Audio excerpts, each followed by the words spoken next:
A sentenza que condena a Xunta a realizar as obras de rehabilitación e mantemento do Pazo de Lourizán xa é firme. Así vén de decretalo o Tribunal Superior de Xustiza de Galicia despois de que a Consellería de Medio Ambiente, Territorio e Vivenda non presentase recurso contra a sentenza emitida o pasado mes de febreiro. Esta mañá a presidenta provincial celebraba a sentenza. Esta sentencia ven a recoller aquelo que viñamos defendendo, non? Desde que chegamos ao goberno. Hai moito tempo deste debate entre a Xunta e a Deputación. Nos intentamos por todos os medios que houbera acordo e que a Xunta se fixera cargo das súas responsabilidades, non o fixo, e non podíamos seguir tendo a parte da responsabilidade de non actuar na defensa de ese patrimonio, obrigando a que quen ten as competencias se fixera cargo de a rehabilitación e do mantemento, repito, dun pazo realmente extraordinario.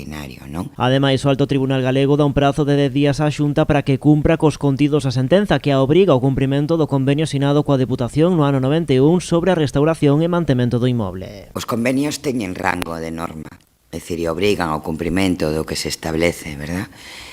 Polo tanto, había un convenio entre a Deputación de Pontevedra e a Xunta de Galicia onde se cedía o uso de Lourizán e onde quedaba con toda claridade establecido quen tiña que facerse cargo da rehabilitación e do mantemento dun pazo que certamente é un pazo fermoso. Así as cousas, a Xunta cometeu no pasado mes de febreiro unha serie de obras valoradas en pouco máis de 200.000 euros, unha cantidade insuficiente, entende Silva, para devolver o esplendor a un inmoble que leva anos esmorecendo. A presidenta provincial calcula que poderían facer falta preto de 20 millóns de euros para a súa rehabilitación integral, cantidade di que a Xunta pode asumir. Nos tiñamos unha valoración que agora seguramente será máis alta, en torno a 16-17 millóns de euros a rehabilitación.